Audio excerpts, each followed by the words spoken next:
नमस्कार दोस्तों, मेरा नाम है दीपक और आप देख रहे हैं नॉलेज दीपक। और आज इस वीडियो में हम बात करने वाले हैं जापान के बारे में। दोस्तों, जापान में हर साल करीब 1500 अर्थक्वेक आता है, लेकिन इसके बावजूद भी जापान दुनिया का तीसरा सबसे बड़ा इकोनॉमी है। 1945 में जापान पर 2 परमाणु बम गिराए गए थे। उस समय उनकी इकोनॉमी पूरी तरह से बर्बाद हो चुकी थी, लेकिन इसके बावजूद भी आज जापान की हालत आप जानते हैं। तो ऐसा कैसे? और काफी इंटरेस्टिंग रहने वाला है ये वीडियो, तो आइए देखते हैं।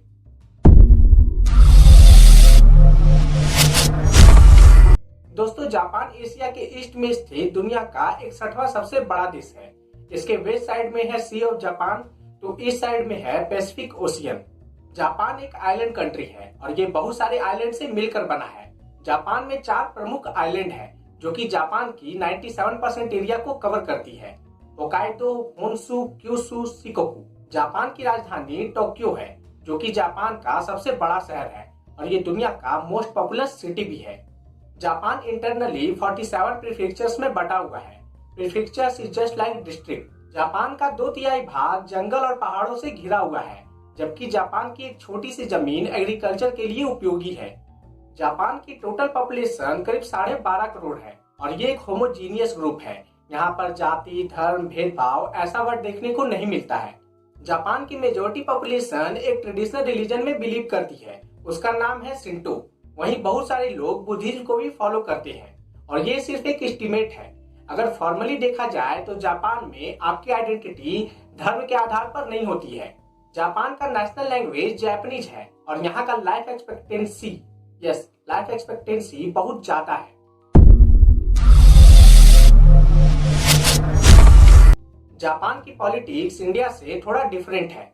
इंडिया में रिपब्लिकन डेमोक्रेसी है, मतलब कि यहाँ प्राइम मिनिस्टर भी बदलता है और प्रेसिडेंट भी। लेकिन जापान में मोनार्कियल डेमोक्रेसी है, मतलब वहाँ प्राइम मिनिस्टर तो बदलता है लेकिन वहाँ का राजा नहीं। जापान के राजा का नाम नरुहितो है, जबकि प्राइम मिनिस्टर का नाम शिंजो आबे है। जापान में भी 2 हाउस है, हाउस ऑफ रिप्रेजेंटेटिव और हाउस ऑफ काउंसलर। जापान ने अपना संविधान 1947 में अपनाया था।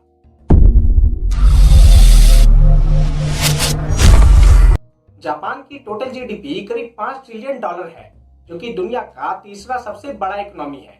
जापान का पर कैपिटा इनकम $43,000 है। जापान की करेंसी जापानीज येन है, जो दुनिया का 3rd मोस्ट ट्रेडेड करेंसी है। जापान के जीडीपी कंट्रीब्यूशन में सर्विस सेक्टर का कंट्रीब्यूशन करीब 3/4 है, जबकि एग्रीकल्चर सेक्टर का कंट्रीब्यूशन केवल 1.5% है। जापान का केवल 12% लैंड ही एग्रीकल्चर के लिए उपयोगी है। जापान एग्रीकल्चर प्रोडक्ट के मामले में दुनिया का 2nd लार्जेस्ट इंपोर्टर है। जापान का इंडस्ट्रियल सेक्टर काफी बड़ा है और इसका जीडीपी कंट्रीब्यूशन में करीब 27% योगदान है। जापान में मेजर इंडस्ट्रियल कंपनी है Canon Inc, Toshiba, Nippon steel etcetera. Japan दुनिया का 3rd लार्जेस्ट ऑटोमोबाइल प्रोड्यूसर है। दुनिया का सबसे बड़ा ऑटोमोबाइल कंपनी टोयोटा है और ये जापान में है। जापान में फिशिंग बहुत बड़े अमाउंट पर होती है और ये दुनिया का 15% है और इसी वजह से जापान के आसपास के क्षेत्रों में फिश की जनसंख्या कम होती जा रही है। जापान टूरिस्ट के मामले में भी बहुत आगे है। हर साल करीब 20 मिलियन टूरिस्ट जापान घूमने आते हैं और जापान ने 2030 में ये टारगेट रखा है 60 मिलियन का। दोस्तों, साइंस और टेक्नोलॉजी के मामले में भी जापान बहुत आगे है। जापान दुनिया का 2nd मोस्ट इनोवेटिव कंट्री है। जापान का research and development budget $130 billion है, जो कि एक बड़ा अमाउंट है। जापान में रोबोट इंडस्ट्री, इलेक्ट्रॉनिक इंडस्ट्री किसी भी देश की तुलना में काफी आगे है।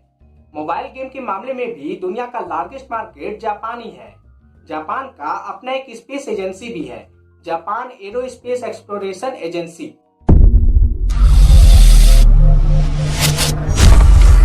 दोस्तों, जापान की हिस्ट्री काफी यूनिक है। जैसा कि मैंने बताया कि जापान में खेती लायक जमीन बहुत कम है, इसलिए वहां के राजा ने एक पॉलिसी अपनाया था, एक्सपेंशन पॉलिसी। इस पॉलिसी के तहत वे अपना क्षेत्र बढ़ाना चाहते थे, जो उन्होंने किया भी। एक समय में जापान ने कोरिया, मंचूरिया, ताइवान आदि बहुत सारे जगहों पर अपना कब्जा कर लिया था और साल 1905 में जापान ने रशिया जैसे बड़े एम्पायर को भी हराया था। साल 1937 में जापान ने चाइना पर भी हमला कर दिया था। 1945 के पहले आप इस इमेज को देखिए, जापान का फैलाव कितना बड़ा था। लेकिन परमाणु हमले के बाद जापान ने सरेंडर कर दिया। इस युद्ध में जापान के लाखों लोग मारे गए थे, इंडस्ट्री तबाह हो गई थी और उनकी जो एक स्ट्रॉन्ग मिलिट्री थी वो भी लगभग खत्म हो गई थी। दोस्तों 1956 में जापान को यूनाइटेड नेशन का मेंबर बनाया गया और उसके बाद जापान ने अपनी इकोनॉमी पर ध्यान देना स्टार्ट किया।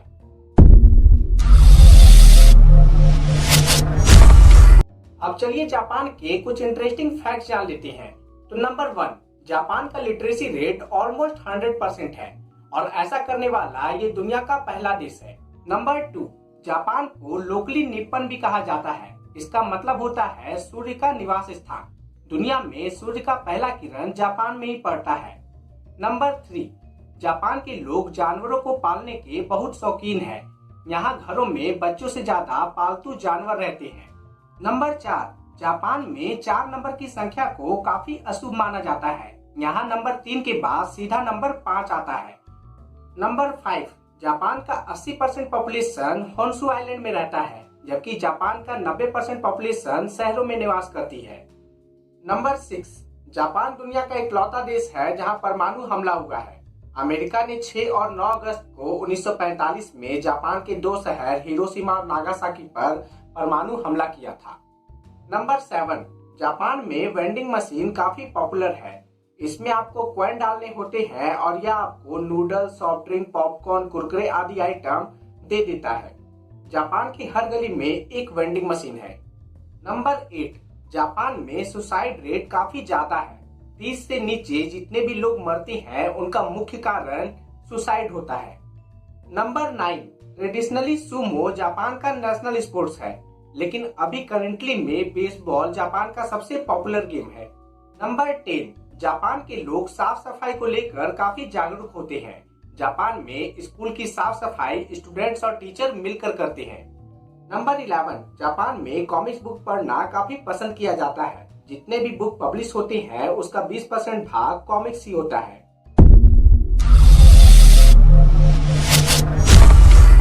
दोस्तों अब बात करते हैं बुलेट ट्रेन की। जापान में इसे लोकली शिंकानसेन कहा जाता है। यस, शिंकानसेन काफी वियर्ड नेम है यहाँ का। दोस्तों बुलेट ट्रेन को स्टार्ट करने का पर्पस जापान के दूर दराज इलाकों को कनेक्ट करने का था, ताकि सभी जगह ग्रोथ और डेवलपमेंट हो। लेकिन धीरे धीरे बुलेट ट्रेन लोगों का अट्रैक्शन बनता चला गया। बुलेट ट्रेन की एफिशिएंसी आप इस बात से लगा सकती हैं कि 50 साल से ज्यादा की हिस्ट्री में इस ट्रेन ने 10 बिलियन से ज्यादा पैसेंजर को कैरी किया है, लेकिन अभी तक एक भी इंजरी नहीं हुई है। अप्रैल 2015 में इस ट्रेन ने एक वर्ल्ड रिकॉर्ड बनाया था, जब इसकी स्पीड 603 किलोमीटर आवर पहुंची थी। बुलेट ट्रेन को ऑपरेट करने वाली कंपनी का नाम है जापान रेलवे ग्रुप।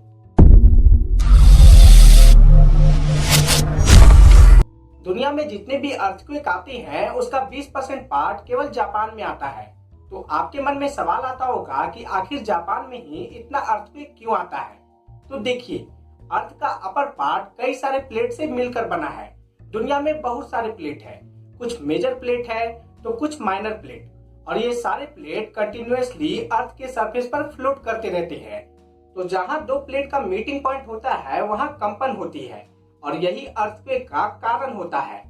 तो जापान जिस एरिया में लोकेटेड है वहां 3 प्लेट का मीटिंग पॉइंट है, एशियन प्लेट, फिलिपाइन प्लेट और पैसिफिक प्लेट। और इस इमेज में आप देखिए कि यहाँ पर आपको रिंग ऑफ फायर दिख रहा होगा। ये ऐसा क्षेत्र है जहाँ अर्थक्वेक या वोल्केनिक इरप्शन काफी बड़े अमाउंट में आता है और जापान ठीक इसके बॉर्डर पर ही है। जापान का सबसे बड़ा अर्थक्वेक 11 मार्च 2011 में आया था।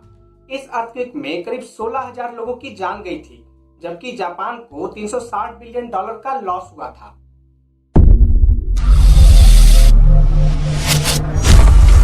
दोस्तों आप सबके मन में एक सवाल आता होगा कि जापान के लोग इतने मेहनती क्यों होते हैं, उनकी इकोनॉमी इतनी बड़ी क्यों है, जबकि इतना सारा उनको झेलना पड़ता है। जबकि हमारे इंडिया में देखो इतना सारा रिसोर्स है, इतनी पॉपुलेशन है, उसके बावजूद भी आप देखो कि 1947 में इंडिया भी आजाद हुआ था और लगभग जापान ने भी अपनी इकोनॉमी को स्टार्ट करना उसी वक्त से स्टार्ट किया था। तो ऐसा क्यों? तो देखिए इसमें बहुत सारा फैक्टर है, लेकिन एक जो मेजर फैक्टर मैं आपको बता दूं कि देखिए, एक तो वहां पर एक होमोजीनियस ग्रुप है, वहां पर एक आपस में कोई लड़ाई नहीं होती है, और दूसरा ये है कि 1945 के बाद से मिलिट्री के पास कोई काम नहीं था।